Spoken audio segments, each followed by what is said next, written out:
Semua orang yang hadir dalam rumah ibadat itu memang takjub, tetapi tidak semua menjadi percaya.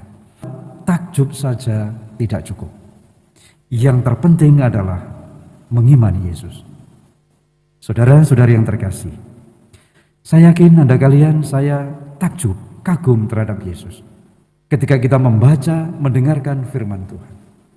Pertanyaan yang sama, apakah rasa kagum, takjub terhadap pribadi Yesus ini telah sungguh-sungguh menghantar kita semua, menjadikan kita semua sebagai pribadi-pribadi yang sungguh percaya, sungguh mengimani Yesus? Inilah yang perlu kita lihat, kita pertanyakan kembali dalam diri kita.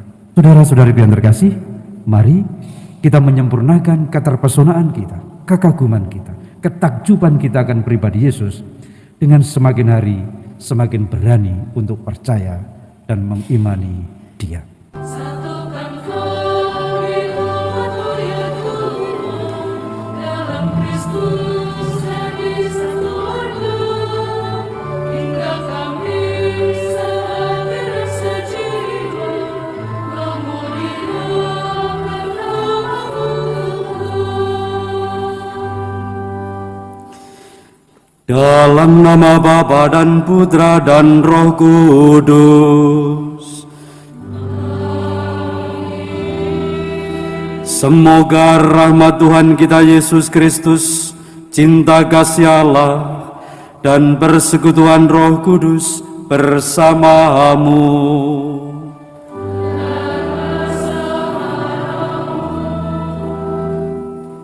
Bapak, Ibu, saudara-saudari yang terkasih, hidup adalah anugerah dari Tuhan.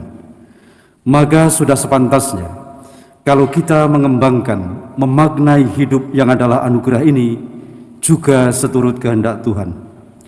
Hana telah memohon dari Tuhan. Tuhan mengabulkan permohonan Hana, dan Hana mempersembahkan kembali anugerah itu kepada Tuhan, sekehendak Tuhan. Inilah yang akan kita dengar dalam bacaan pertama nanti. Mari kita bersama-sama mengusahakan untuk memaknai hidup ini sungguh-sungguh seturut kehendak Tuhan sendiri. Kita siapkan hati kita memasuki Ekaristi Kudus ini. Mari kita memohon kerahiman Tuhan atas segala dosa dan kesalahan kita. Saya mengaku kepada Allah yang Maha Kuasa dan kepada saudara sekalian bahwa saya telah berdosa dengan pikiran dan perkataan, dengan perbuatan dan kelalaian. Saya berdosa, saya sungguh berdosa.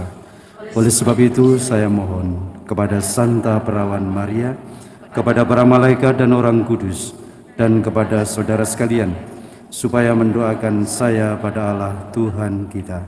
Semoga Allah yang Maha Kuasa mengasihani kita, mengampuni dosa kita, dan menghantar kita ke hidup yang kekal. Marilah berdoa.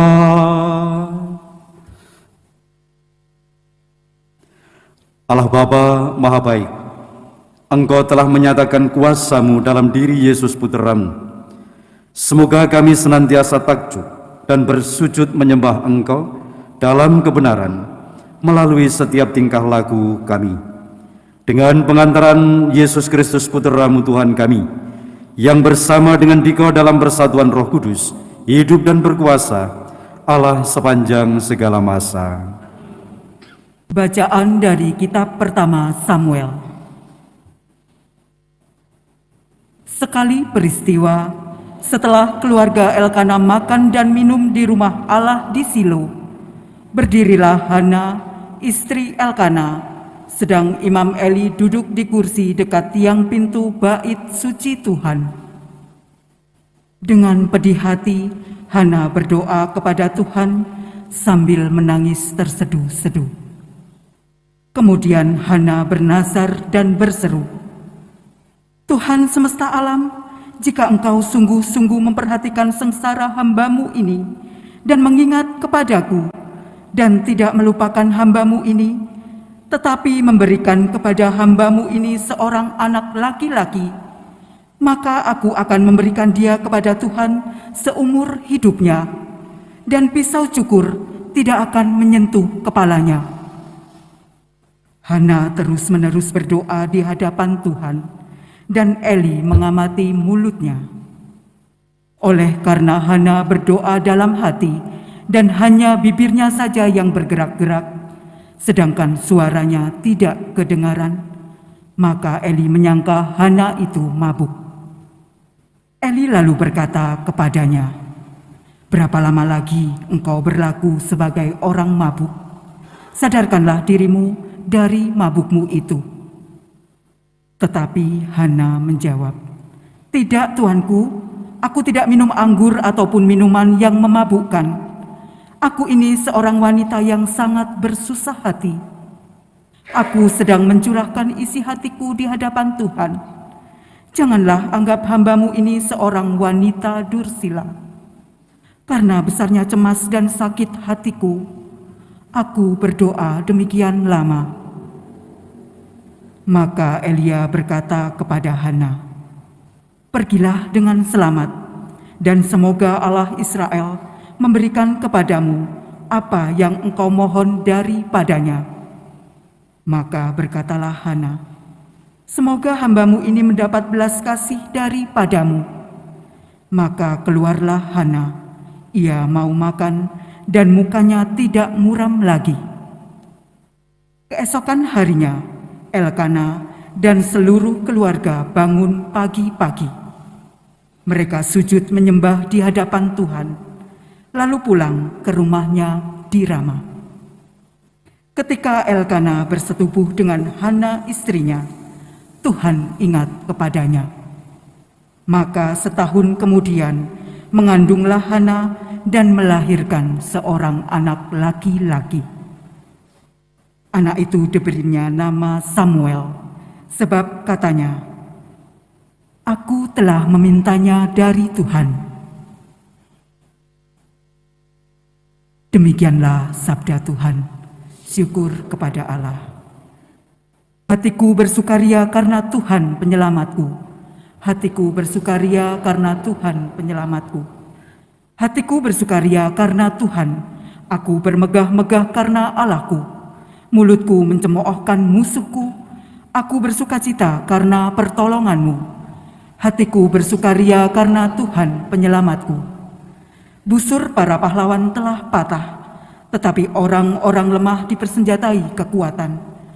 Orang yang dulu kenyang kini harus mencari nafkah, tetapi yang dulu lapar kini boleh beristirahat. Orang yang mandul melahirkan 7 anak, tetapi ibu yang banyak anaknya menjadi layu. Hatiku bersukaria karena Tuhan penyelamatku. Tuhan berkuasa mematikan dan menghidupkan. Ia berkuasa menurunkan ke alam maut dan mengangkat dari sana. Tuhan membuat miskin dan membuat kaya. Ia merendahkan dan meninggikan juga.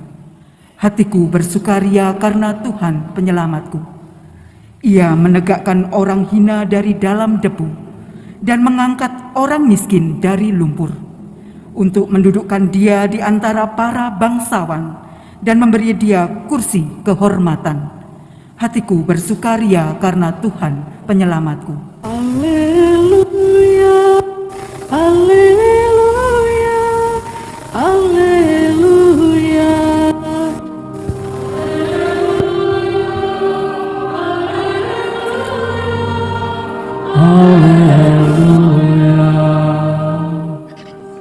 Sambutlah sabda Tuhan bukan sebagai perkataan manusia, melainkan sebagaimana sebenarnya sebagai sabda Allah. Haleluya, haleluya.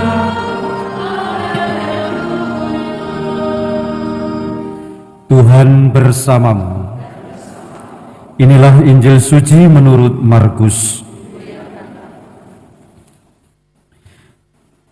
Pada suatu malam Sabat, Yesus masuk ke dalam rumah ibadat di kota Kapernaum dan mengajar di sana.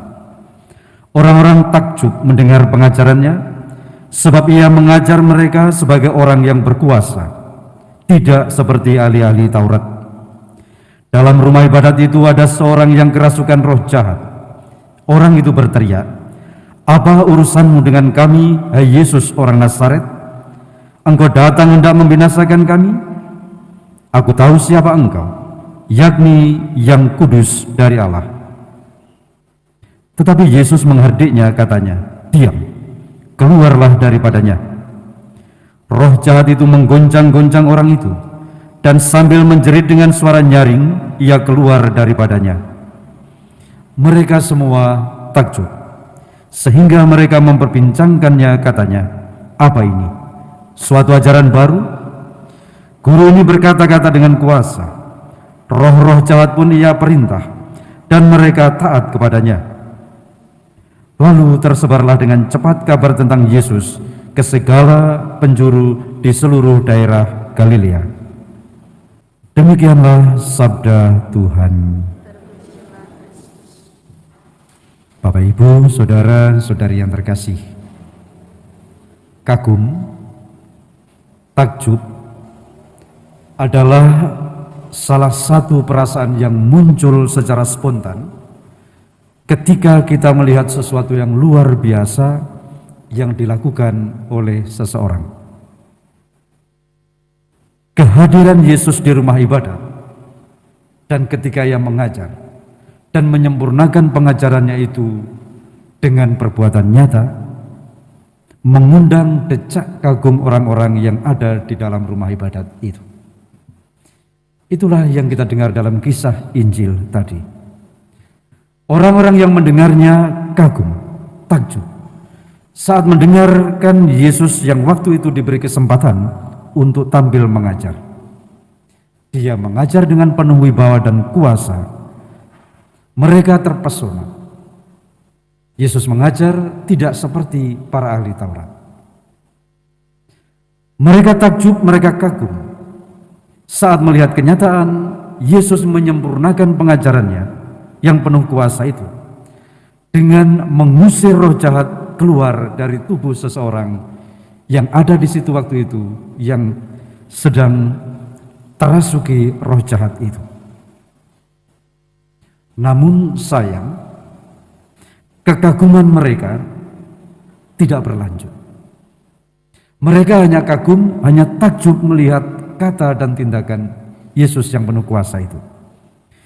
Kekaguman yang ada dalam diri mereka tidak mengarahkan, tidak sampai membawa mereka untuk sampai percaya kepada Yesus. Semua orang yang hadir dalam rumah ibadat itu memang takjub, tetapi tidak semua sekali lagi menjadi percaya. Padahal takjub saja tidak cukup. Yang terpenting adalah mengimani Yesus. Saudara-saudari yang terkasih, saya yakin Anda kalian, saya takjub, kagum terhadap Yesus ketika kita membaca, mendengarkan firman Tuhan. Pertanyaan yang sama, apakah rasa kagum, takjub terhadap pribadi Yesus ini telah sungguh-sungguh menghantar kita semua, menjadikan kita semua sebagai pribadi-pribadi yang sungguh percaya, sungguh mengimani Yesus? Inilah yang perlu kita lihat, kita pertanyakan kembali dalam diri kita. Salah satu ungkapan percaya, iman, ditunjukkan oleh Hana dalam bacaan pertama. Dia adalah pribadi yang mempunyai keinginan, kerinduan akan kehadiran Allah. Karena dia mengimani, percaya pada Allah, dia tidak pernah berhenti untuk terus berdoa. Sekalipun dalam doanya itu seakan-akan tidak kunjung dikabulkan oleh Allah sendiri. Dia memohon dan memohon. Dia setia. Kesetiaan itu juga mengungkapkan bahwa dia adalah pribadi yang sungguh-sungguh mencoba untuk memahami apa yang menjadi kehendak Allah dalam dirinya, sekalipun dia ada dalam situasi sulit. Saudara-saudari yang terkasih, mari kita menyempurnakan keterpesonaan kita, kekaguman kita, ketakjuban kita akan pribadi Yesus dengan semakin hari semakin berani untuk percaya dan mengimani Dia.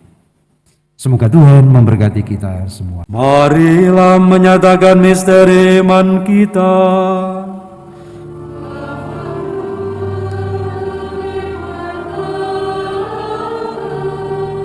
Kebangkitan-Mu kami muliakan hingga Engkau datang. Orang kagum akan pengajaran Yesus, sebab ia mengajar sebagai seorang yang berwibawa. Marilah berdoa. Allah Bapa penuh kasih, kami bersyukur atas kenangan wafat dan kebangkitan putra-Mu dalam Ekaristi Kudus ini. Semoga hati kami Kau penuhi dengan Roh-Mu, agar kami senantiasa mewartakan damai-Mu dalam hidup kami sehari-hari, dan kelak boleh memandang wajah-Mu di surga dengan pengantaran Kristus Tuhan kami. Tuhan bersamamu. Semoga Allah yang Maha Kuasa memberkati saudara-saudari sekalian, Bapa dan Putra dan Roh Kudus. Saudara-saudari terkasih, perayaan Ekaristi sudah selesai. Pergilah dalam damai sambil memuliakan Tuhan dengan hidupmu.